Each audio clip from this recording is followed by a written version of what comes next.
Hi friends, நம்ம சேனலை இப்போ தான் ஃபஸ்ட் டைம் பார்க்குறீங்கன்னா மறக்காமல் நம்ம சேனலை சப்ஸ்கிரைப் பண்ணுங்கள். கூடவே பக்கத்தில் இருக்க பெல் ஐக்கானையும் கிளிக் பண்ணுங்கள். வாங்க ஃப்ரெண்ட்ஸ், வீடியோக்குள்ளே போகலாம். ஹாய் ஃப்ரெண்ட்ஸ், நம்ம இந்த வீடியோவில் ஒரு ஸ்வீட் ரெசிபி தான் பார்க்க போகிறோம். வீட்டில் இருக்கக்கூடிய சிம்பிள் இன்க்ரீடியன்ஸ் வச்சு எப்படி பண்ணுறேன்னு பார்த்துடலாம். இது நம்ம பாட்டி காலத்துல எல்லாம் ரொம்ப சாப்பிட்ருப்போம். இது எப்படி ஈஸியாக இப்போ வீட்டில் பிகினர்ஸ் கூட பண்ணுறதுன்னு பார்த்துடலாம். இப்போ அதுக்கு நல்ல முத்தலான தேங்காயில் ஒரு முழு தேங்காய் ஃபுல்லாகவே நான் திருவி எடுத்துருக்கிறேன். தேங்காய் சிரட்டையில் பேக்கில் இருக்க அந்த டார்க் கலர் வராத அளவுக்கு திருவி எடுத்துக்கோங்க. இங்கே பாருங்கள், இதை போல் ஃபுல்லாகவே வெள்ளையாகவே இருக்கணும். அந்த நீங்கள் ஒருவேளை இந்த பீஸாக வெட்டி போட்டு மிக்சி ஜாரில் பல்ஸ் மோடில் ஓட்டி எடுக்கீங்க அப்படின்னா அதுக்கு பின்னாடி இருக்கிற ப்ரௌன் கலரில் இருக்கும்ல அந்த தேங்காயில் அதை கட் பண்ணி எடுத்துட்டு நீங்கள் மிக்சியில் சேர்த்து பல்ஸ் மோடில் ஓட்டி எடுத்துக்கோங்க. இப்போ ஒரு கப்பு தேங்காய் ரொம்ப ப்ரெஷர் கொடுக்காம லைட்டாக பூ போல் வச்சு தான் மெஷர் பண்ணியிருக்கேன்.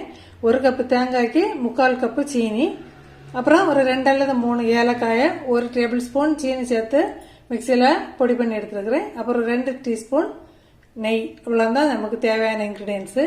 இப்போ தேங்காயை ஒருக்கா மிக்சி ஜாரில் சேர்த்து பல்ஸ் மோடில் ஒருக்கா ஓட்டி எடுத்துகிட்டு வர போகிறேன். இப்போ நம்ம தேங்காய் பல்ஸ் மோடில் ஓட்டி எடுத்துகிட்டு வந்தாச்சு. இதை போல் சின்ன சின்ன திருவலாக இருக்கணும். இப்போ நம்ம கடாயில் சேர்த்துடலாம்.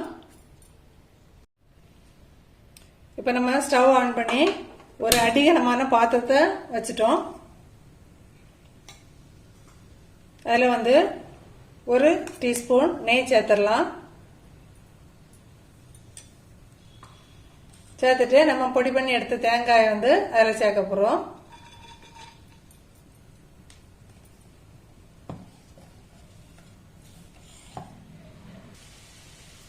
இப்போ நம்ம தேங்காய் லேசாக வறுத்து கொடுக்க போகிறோம். தேங்காய் வறுக்கும் போது நல்ல சிவக்க வறுக்க வேண்டாம். லைட்டாக அந்த தேங்காயோட மணம் வார அளவுக்கு வறுத்தா போதும். நம்ம ரொம்ப வறுத்துட்டோம் அப்படின்னு சொன்னால் அந்த தேங்காயில் உள்ள எண்ணெய் பதம் வெளியாக தொடங்கிடும். அந்த அளவு வறுக்க வேண்டாம். தேங்காய் கொஞ்சம் மணம் கொடுக்குற அளவு 1 நிமிஷம் போதும். நீங்கள் அந்த அளவு வறுத்துட்டு நம்ம இப்போ ஸ்டவ் ஆஃப் பண்ணிடலாம். இப்போ தேங்காய் நம்ம 1 நிமிஷம் வறுத்து எடுத்தாச்சு. இப்போ தேங்காய் நல்லா உதிரி உதிரி ஆயிட்டு தேங்காய் நல்ல வாசனையும் வந்துச்சு. நம்ம இந்த டைமில் ஸ்டவ் ஆஃப் பண்ணி தேங்காவை வேற பாத்திரத்துக்கு ட்ரான்ஸ்ஃபர் பண்ணிடலாம். இப்போ நம்ம வறுத்த தேங்காவை வேற பாத்திரத்துக்கு மாற்றிட்டோம். இப்போ இதில் 3/4 கப்பு சீனி எடுத்துருக்கிறேன். இப்போ அதை சேர்த்துடலாம்.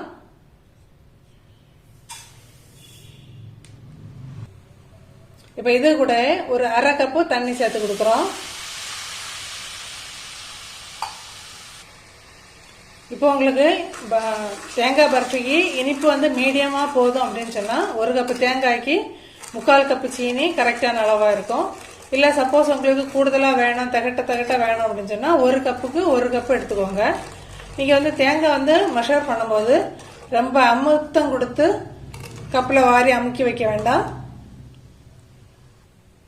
நீங்கள் எந்த பாத்திரத்தில் மெஷர் பண்ணாலுமே கொஞ்சம் லூஸாகவே மெஷர் பண்ணி எடுத்துக்கோங்க. அப்போ தான் உங்களுக்கு சீனியோட அளவு எடுக்கும்போது கரெக்டாக இருக்கும்.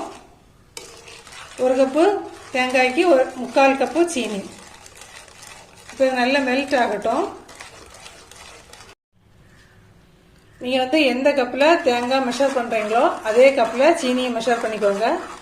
தேங்காய் மெஷர் பண்ணும்போது ரொம்ப ப்ரெஷர் கொடுத்து தேங்காவை அமுக்கி அமுக்கி வைக்க வேண்டாம். லூஸாகவே மெஷர் பண்ணிக்கோங்க. அப்போ தான் இனிப்பு கரெக்டான அளவில் இருக்கும். இப்போ சீனி ஒரு கம்பி பதம் வரணும். ஒரு கம்பி பதம் வர்ற அளவுக்கு நம்ம கொஞ்சம் வெயிட் பண்ணலாம். இப்போ சீனி இங்கே பாருங்க, கரெக்டாக ஒரு கம்பி பதம் வந்துச்சு. அப்படி இல்லாதவங்க கையில் பிகினஸாக இருந்தால் கையில் ஒரு சொட்டு தண்ணி எடுத்துட்டு அப்புறமாட்டு இப்படி எடுத்து பாருங்க. இது கரெக்டாக இருக்கு ஒரு கம்பி பதம்.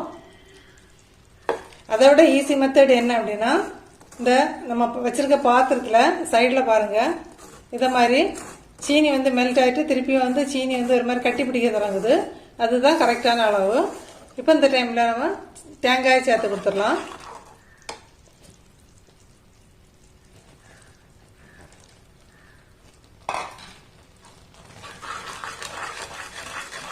ஒரு 2 நிமிஷம் நல்லா மிக்ஸ் பண்ணி கொடுத்துக்கோங்க.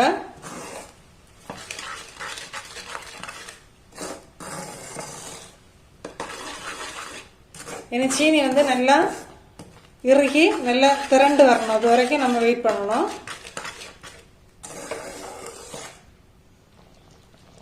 நம்ம இப்போ இது கொஞ்சம் கூட இறுகி வர்றதுக்கு முன்னாடி பர்ஃபியை ஊற்றி வைக்கிறதுக்கு ஒரு பிளேட்டில் கொஞ்சம் நெய் தடவி வச்சிடலாம். உங்களுக்கு எந்த பாத்திரம் வேணால் நீங்கள் எடுத்துக்கோங்க. இப்போ ஃபுல்லாகவே நெய் அப்ளை பண்ணி வச்சிடலாம். அப்போ தான் பர்ஃபி ஒட்டாமல் வரும். இப்போ பாருங்கள், பாதி அளவு நமக்கு ரெடி ஆகிட்டு. இந்த டைமில் வந்து எடுத்து வச்சிருந்த ஏலக்காய் இலை போட்டுடலாம். ஏலக்காய் வந்து நான் வந்து 1 டேபிள் ஸ்பூன் சீனி சேர்த்து பொடிச்சு வச்சிருந்ததுனால நிறைய இருக்க மாதிரி இருக்குது. ஒரு 4 ஏலக்காய் தான் அதில் சேர்த்து பொடி பண்ணி எடுத்துருக்கிறேன். நீங்கள் இல்லை வெறுமனே ஏலக்காய் பொடி இருக்குது அப்படின்னா அதை சேர்த்துக்கோங்க.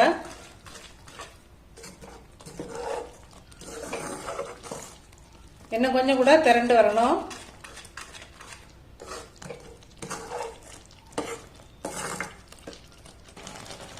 இப்போ பர்ஃபி வந்து நல்லா திரண்டு வர ஆரம்பிக்குது பாருங்க. இந்த டைமில் வந்து நம்ம 1 ஸ்பூன் கூட நெய் சேர்த்து கொடுத்துடலாம்.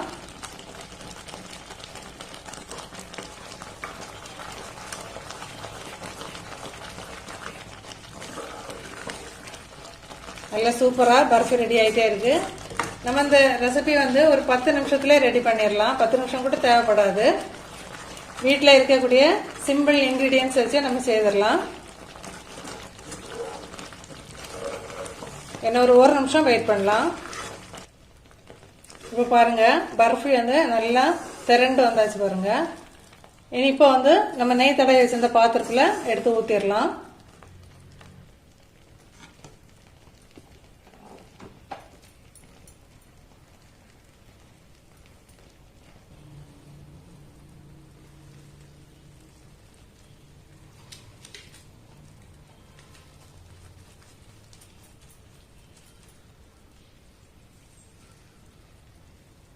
இப்போ பிளேட்டில் கொட்டி நம்ம அதை வந்து ஈக்குவலைஸ் பண்ணி வச்சிடலாம்.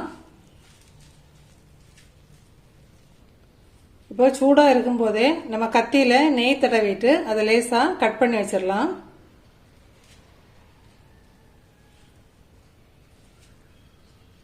கொஞ்சம் நல்லா ஆறுன அப்புறம் செப்பரேட் பண்ணி எடுக்கலாம்.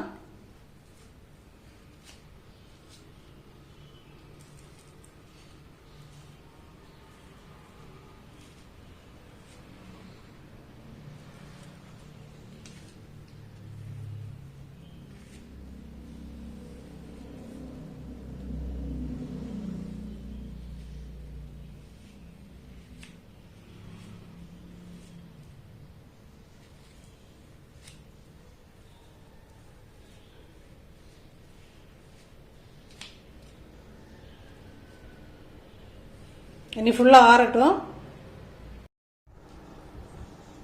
இப்போ பாருங்க, பர்ஃபி வந்து சூப்பராக ரெடி ஆயிட்டு. பாருங்க, சூப்பராக இதை போல் உடச்சி நம்ம யூஸ் பண்ணலாம். இது வந்து 15 இருந்து 20 நாள் வரைக்கும் கெட்டு போகாமல் இருக்கும். நீங்கள் வந்து இது ஸ்டோர் பண்ணி யூஸ் பண்ணிக்கலாம். ஓகே ஃப்ரெண்ட்ஸ், இதே அளவில் ட்ரை பண்ணி பார்த்துட்டு மறக்காமல் கமெண்ட் பண்ணுங்கள் ஃப்ரெண்ட்ஸ்.